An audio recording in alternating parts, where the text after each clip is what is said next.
Olá, pessoal, tudo bom? Infelizmente ou felizmente, semana passada tivemos o problema, né, para postar o vídeo do estudo, mas confesso para vocês que o vídeo, né, o seminário que o Wilson postou pra gente estudar foi muito mais enriquecedor do que o vídeo que eu tinha de estudo que eu tinha preparado para vocês.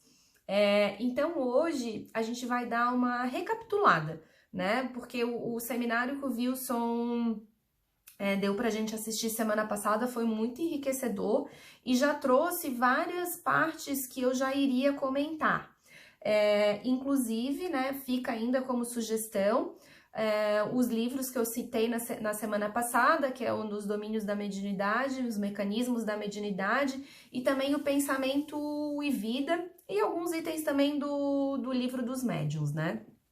Então, vai ser um resumo rápido aí para a gente poder recapitular o que foi falado e de repente trazer algum outro aspecto que a gente não tenha visto.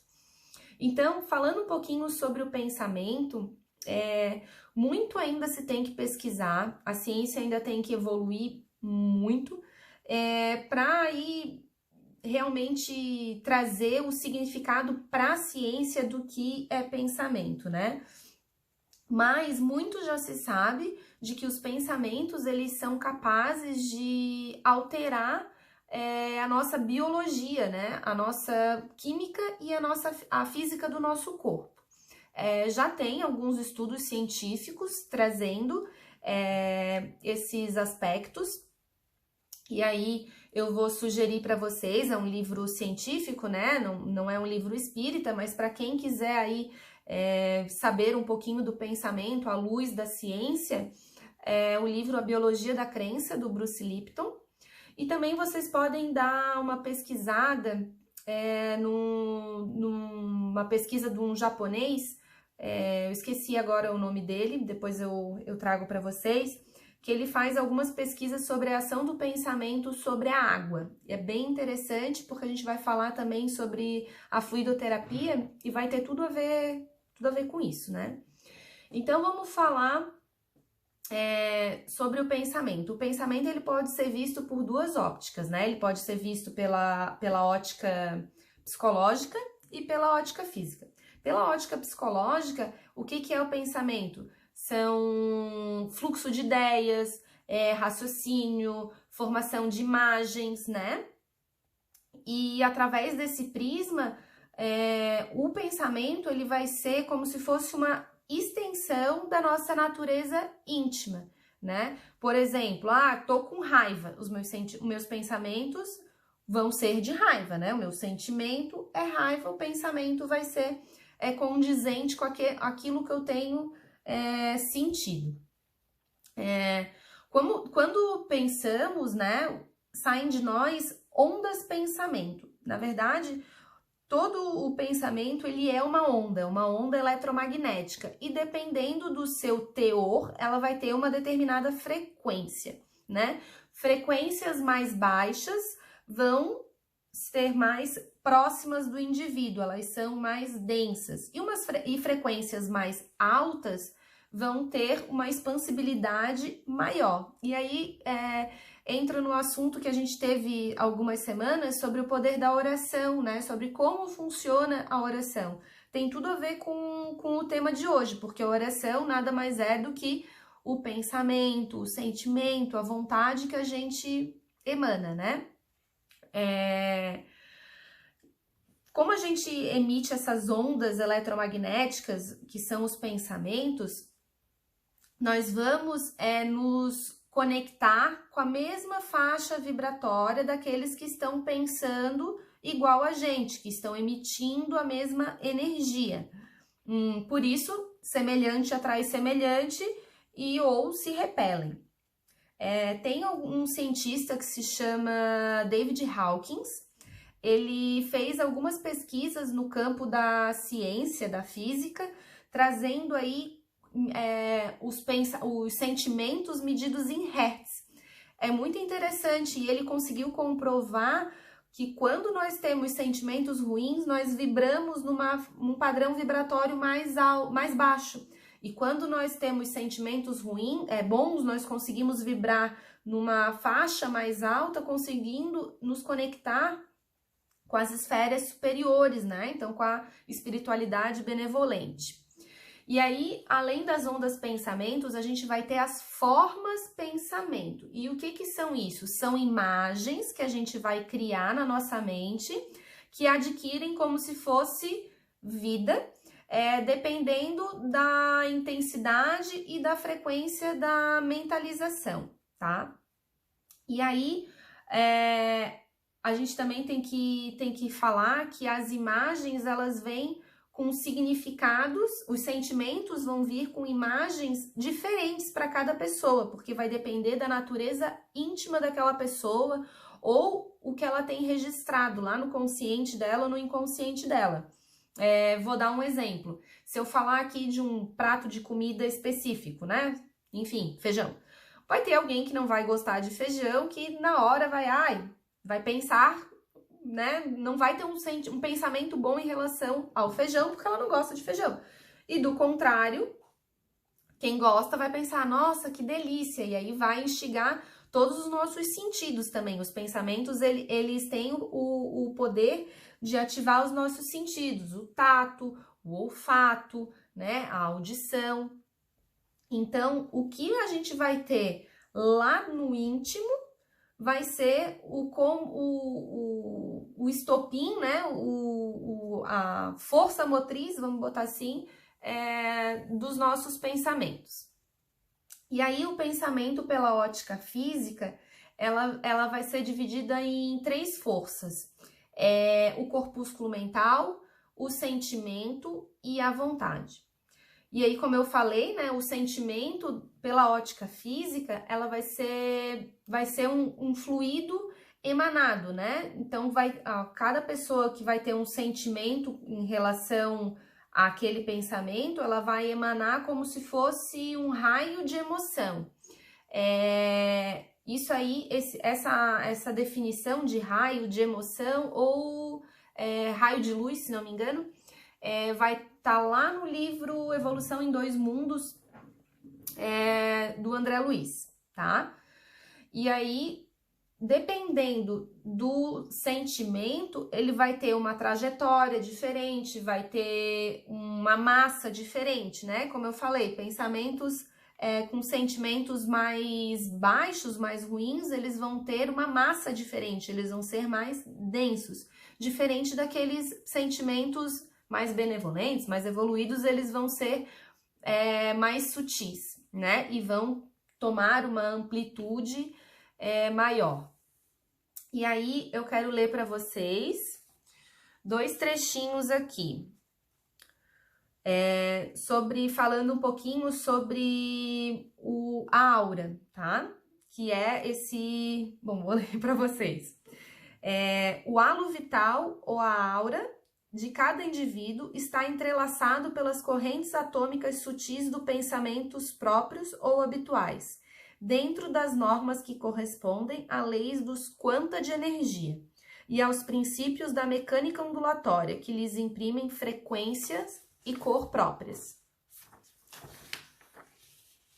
Assim, compreende-se perfeitamente que o material mental é um instrumento subútil da vontade, atuando nas formações da matéria física, gerando as motivações de prazer ou desgosto, alegria ou dor, otimismo ou desespero, que realmente não se reduzem a meras abstrações, pois representam turbilhões de forças em que a alma cria os seus próprios estados de tentação indutiva, atraindo para si os agentes, por enquanto imponderáveis, de luz ou sombra, vitória ou derrota, infortúnio ou felicidade. Esse trecho é do Mecanismos da Mediunidade. Neste sentido, a ideia é um ser organizado. O pensamento dá-lhe a forma e a vontade imprime-lhe a força e a direção. Na verdade, os conceitos psicológico e físico dos pensamentos interagem, mas por falta de uma nomenclatura mais adequada para exprimir a nossa ideia, podemos afirmar que o pensamento apresenta um aspecto subjetivo, psíquico, e um aspecto físico, material. As ondas e as imagens mentais, matéria mental, criam um campo eletromagnético à volta do indivíduo, chamado de aura ou halo vital, que exprime a natureza íntima de cada ser. Esse texto aqui também é do Mecanismos da Mediunidade. Continuando aqui, que eu acho interessante trazer essa leitura para vocês. Quando frequentemente repetida, a forma mental adquire muita vida, de modo que às vezes persiste durante bastante tempo, mesmo depois de extinta a causa que a gerou. Essa corrente de partículas mentais sai de cada espírito sob a forma de indução mental. Tanto maior quanto mais amplas se mostrem as faculdades da concentração e o teor da persistência no rumo dos objetivos que se procurem. Ao emitirmos uma ideia, passamos a refletir as que se lhe assemelham. Ideia esta que imediatamente adquire forma, com uma intensidade correspondente à nossa insistência em sustentá-la, mantendo-nos assim espontaneamente em comunicação com todos os que partilham o nosso modo de sentir. Esse trechinho também é do Mecanismos da Mediunidade. Então, aqui nesse texto, quis trazer para vocês o que eu realmente tinha falado, embasado aí no livro Mecanismos da Mediunidade. E aí, a gente tem que falar que o pensamento, ele pode ser mudado e alterado dependendo da vontade do espírito, né? Então, isso vai depender da insistência, do controle das emoções, dos sentimentos, das paixões. E aí aqui, mais uma vez no nosso estudo, a gente traz a questão da reforma íntima para a gente conseguir aí doutrinar esses nossos pensamentos e conseguirmos nos assimilar, nos conectar com a esfera superior, né? E aí, através dos pensamentos, né, a gente pode se conectar através com outro espírito, né, através da telepatia, através das nossas expressões, né? Isso com espíritos encarnados ou desencarnados. E aí, lá no livro Pensamento e Vida, tem um trechinho bem legal para a gente ler, que é: a mente é o espelho da vida em toda parte. O reflexo esboça a emotividade plasma a ideia. A ideia determina a atitude e a palavra que comandam as ações. Assinalamos todos nós os reflexos uns dos outros dentro da nossa relativa capacidade de assimilação. Ninguém permanece fora do movimento de permuta incessante. Respiramos no mundo das imagens que projetamos e recebemos. O reflexo mental mora no alicerce da vida. Refletem-se as criaturas reciprocamente na criação que reflete os objetivos do Criador. Esse capítulo 1 do livro Pensamento e Vida, ele é bem interessante, sugiro a leitura. Também vamos falar um pouquinho, né, porque o pensamento tem tudo a ver com o cérebro, né? E aí, no texto aqui que eu tô usando de base de estudo, ele fala que o cérebro, ele evoluiu para algo simples e rudimentar para um órgão com funções bastante especializadas. E aí, para a gente ter uma ideia, desde que nós nascemos até que a gente morra, nós vamos ter a mesma quantidade de neurônios, né?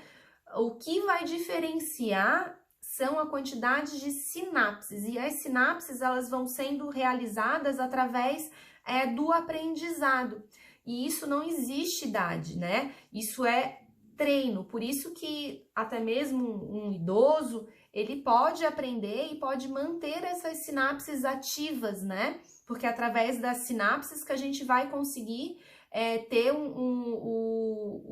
uma conexão aí com o pensamento, né? Através dessas sinapses que o pensamento ele vai fluir pelo nosso cérebro, né? E aí eu quero ler aqui para vocês a página aqui, ó.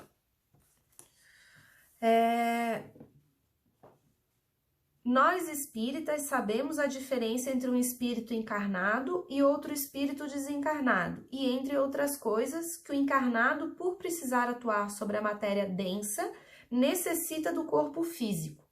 A doutrina espírita nos ensina que o corpo físico, desde o momento da concepção, é formado tendo o molde o perispírito.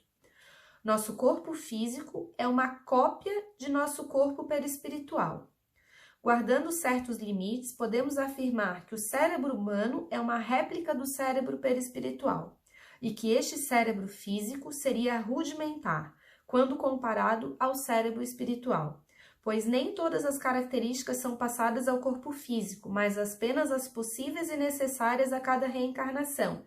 Seriam 2 computadores de gerações diferentes. Então, por exemplo, lá no cérebro perispiritual, pode ficar armazenado, vamos supor que na outra vida eu morei na Alemanha e eu falava alemão.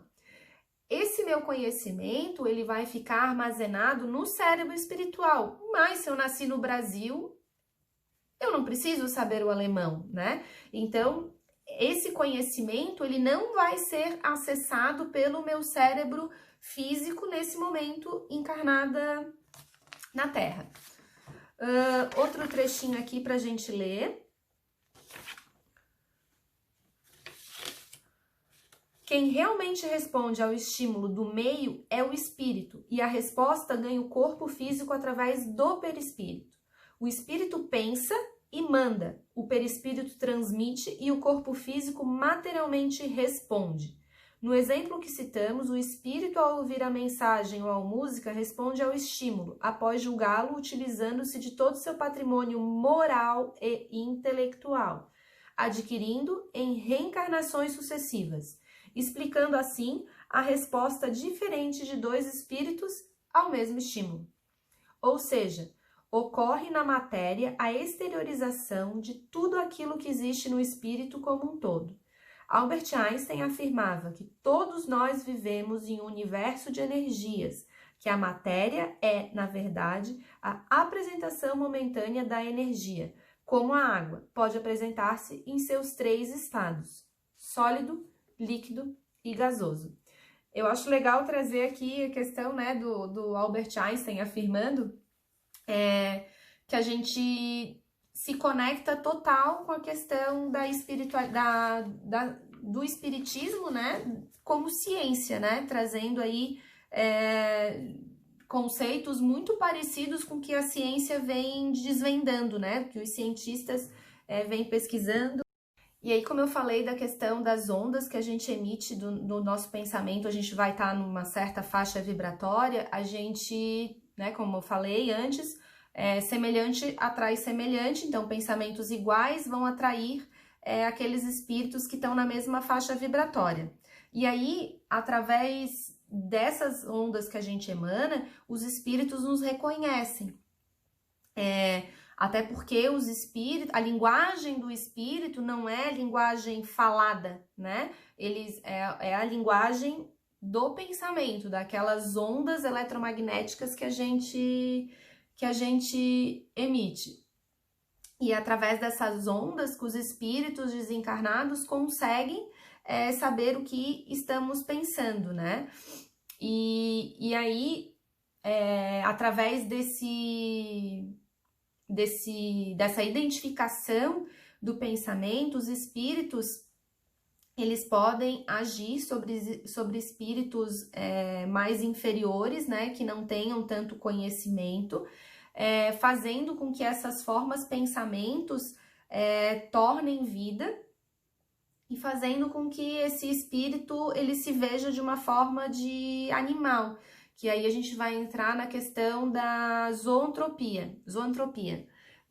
Então, um outro espírito, né, que tem o poder sobre esse espírito inferior, através do sentimento de culpa, do sentimento de rejeição, sentimentos que vão fazer com que esse outro espírito consiga influenciar nesse espírito inferior.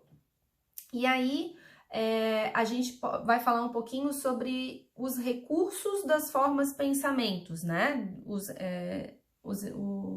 Alguns textos trazem como recursos ideoplásticos da questão das reuniões mediúnicas, né?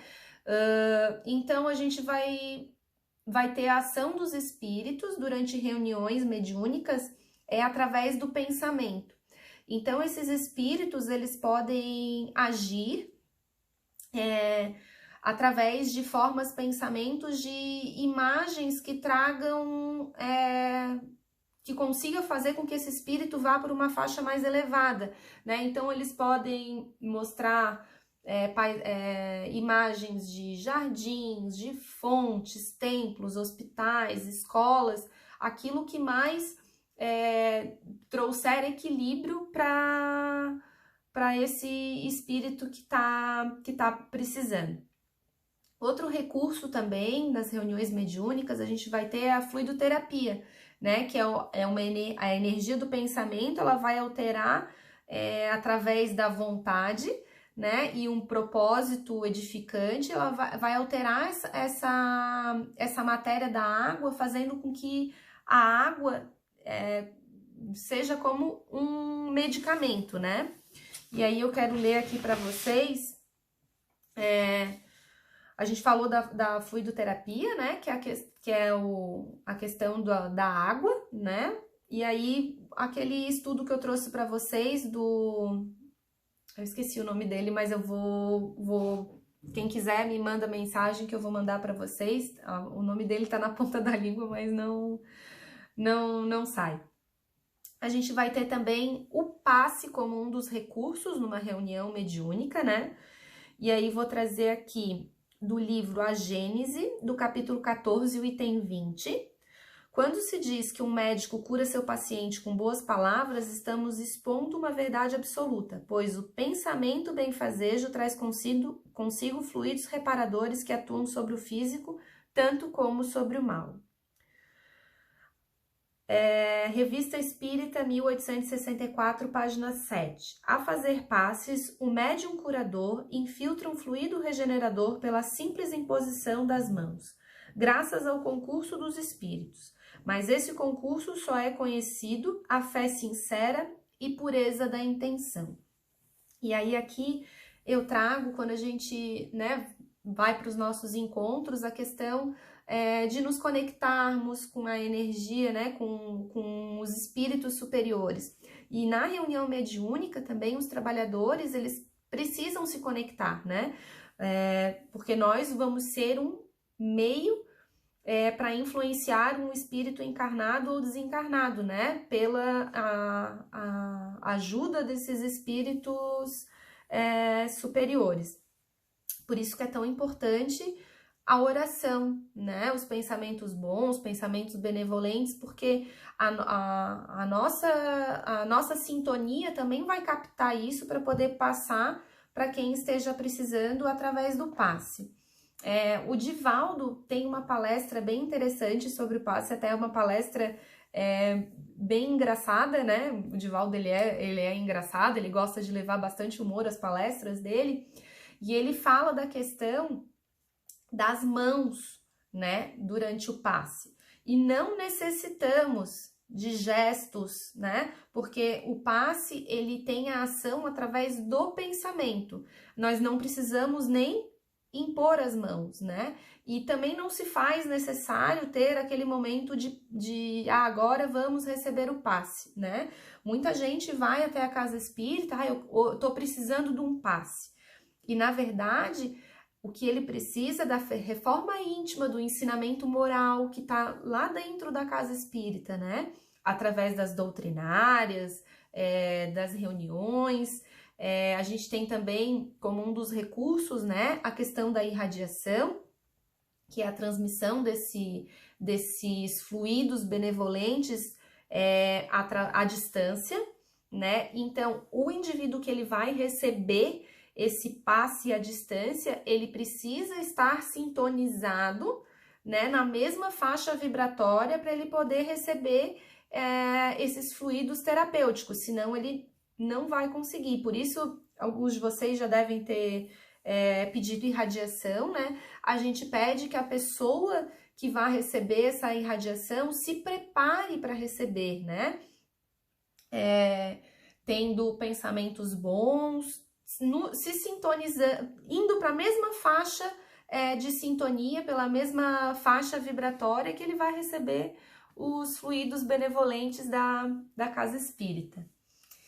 Então, encerrando aí, né, o nosso conteúdo, é um conteúdo bem vasto, ele várias vezes ele se confunde, né, ele se entrelaça junto com a ciência, que cada vez mais a ciência, ela vem trazendo coisas que as obras espíritas já diziam, né, vários até de questão de física quântica, as obras espíritas já falavam em outros termos e que hoje a ciência está comprovando. E pensamento tem tudo a ver com física, porque os pensamentos nada mais é do que ondas eletromagnéticas. Espero que tenham contribuído aí um pouquinho com o nosso estudo. Espero que estejam todos bem, estou com saudade de vocês. Que continuemos aí conectados coração a coração, emanando bons sentimentos. Que o coração de vocês seja preenchido por muito amor, por muita serenidade, por muita paz e que possamos enfrentar este momento que o nosso planeta está passando com muita sabedoria, com muita resiliência e com muita caridade para o próximo, amor para nós mesmos e amor para todos os outros, aqueles que nos rodeiam, próximos ou distantes, e que nosso planeta possa receber todo o bálsamo de amor que nós estamos recebendo da espiritualidade superior. Beijo grande. Fiquem com Deus.